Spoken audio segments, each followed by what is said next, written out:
मित्रांनो, ब्रिटिश आपल्याला स्वातंत्र्य देऊन गेले 1947 साली. आज 76 वर्ष झाली. पण काही खात्यांमध्ये अजूनही तो पगडा आहे. अजूनही आपले काही इंडियन ऑफिसर्स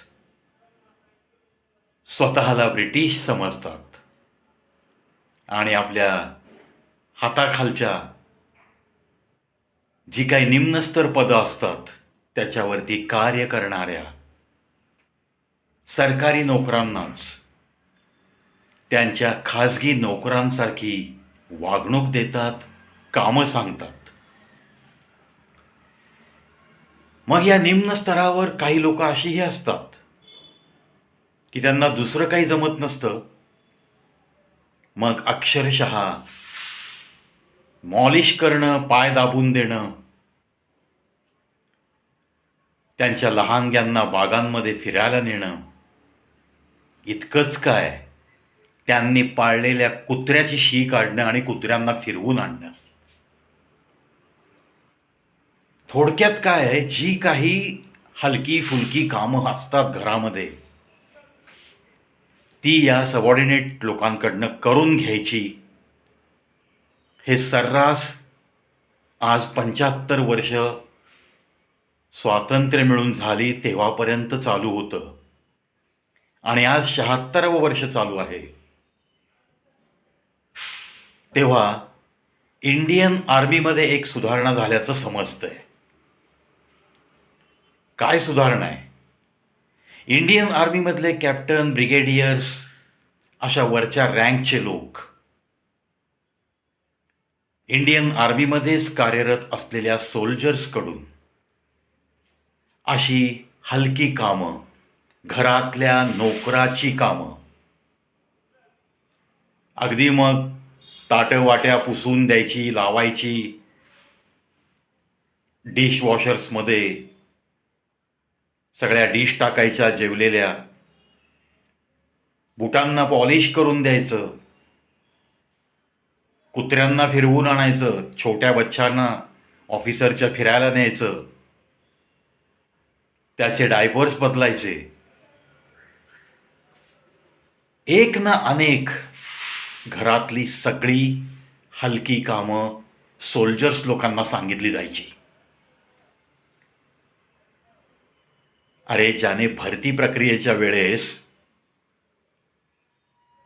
सीमेवर लढण्यासारखी, प्रत्येक ऋतूमध्ये टफ राहण्यासारखी जी काही पात्रता चाचणी असते ती दिलेली असते आणि अशा कणखर सोल्जर्सचा घरातल्या नोकरांसारखा उपयोग करून घेताना 75 वर्ष यांना कुणालाही लाज वाटली नाही. मित्रांनो, जीव तडफडतोय, कारण मी एक सोल्जरचा मुलगा आहे.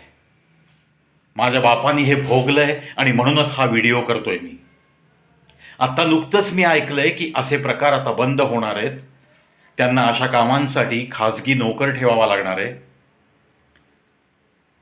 काही चापलूस मंडळी असतात, त्यांना बाकीचं काही काम नको असतं आणि म्हणून मग अधिकाऱ्याचे पाय दाबण्यापासून डोक्याला व्हिक्स लावून देण्यापर्यंत सगळी लाचारी पत्करत ते बंगल्यामध्ये कामं करत फिरतात. अहो, वाटेल ती कामं करायची, जी मी आत्ता व्हिडिओवर सांगू शकत नाही. अशी कामं सोल्जर्सला लावलेली मी ऐकली आहेत. आज ही सुधारणा झालेली ऐकून मला खरंच आनंद झाला आणि खेदही वाटला की आज ही बातमी ऐकायला माझे वडील हयात नाही आहेत. ते नेहमी तडफडायचे की अशी कामं सांगितली जातात तेव्हा जीव तुटतो. आज ही सुधारणा घडतीये. ब्रिटिश गेल्यानंतर सुद्धा आपल्या इंडियन ऑफिसर्समधला लपलेला ब्रिटिश हळूहळू का होईना बाहेर काढतायत. तो कायमचा निघून गेला पाहिजे मनातनं. मी ऑफिसर आहे आणि तू कनिष्ठ आहेस, तू अशीच कामं करायला भरती झालायस, अशा मनोवृत्तीने जर ऑफिसर वागत असतील तर परवा एक इन्सिडन्स घडला ना, रजा नाही दिली म्हणून एका डिफेन्समधल्या अधिकाऱ्याला गोळ्या घातल्या गेल्या. समर्थन त्या क्राईमचं करत नाहीये मी, पण कोणताही अतिरेक झाल्याशिवाय कोणताही क्राईम घडत नाही या गोष्टीवर सुद्धा माझा प्रचंड विश्वास आहे.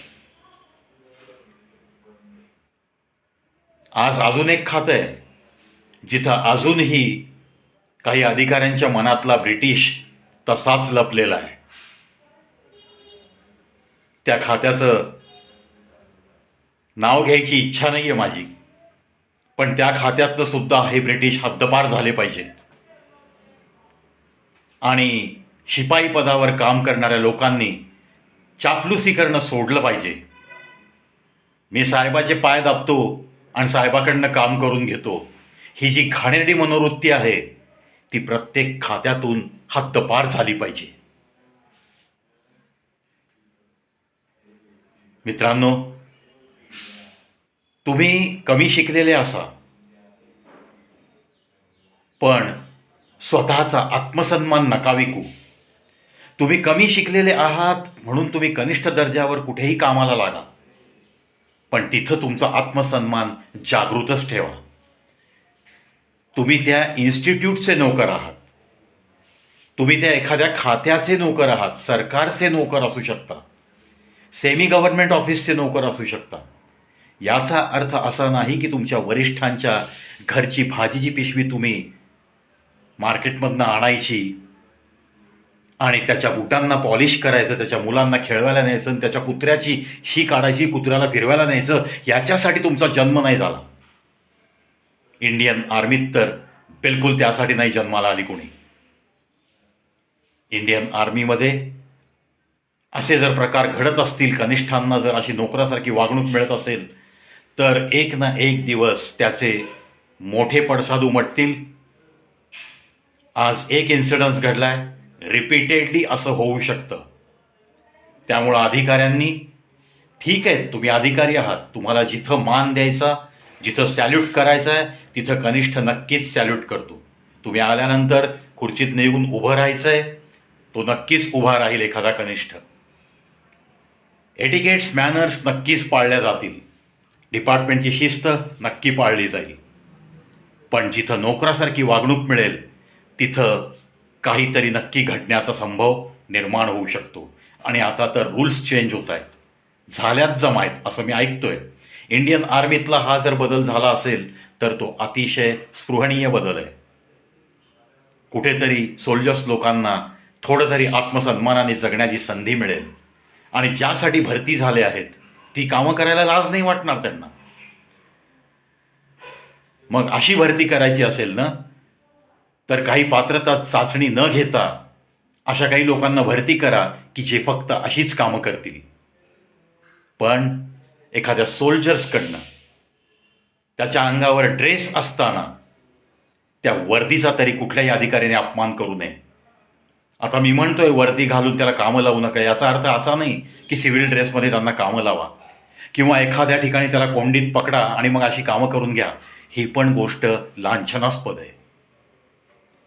चला आशा करूयात इथून पुढं भरती होणाऱ्यांना नोकरासारखी वागणूक इंडियन आर्मीमध्ये मिळणार नाही आणि ज्या कामासाठी, ज्या देशसेवेसाठी त्यांची निवड झाली आहे तीच देशसेवा करत त्यांचा बॉन्ड पूर्ण हो, याच सदिच्छा.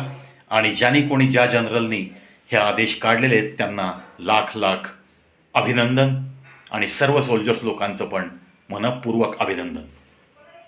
वाईट प्रथा ज्या ब्रिटिश काळापासून आल्या आहेत, डिपार्टमेंट कोणतंही असो, त्या बंदच झाल्या पाहिजेत. जय हिंद, जय भारत.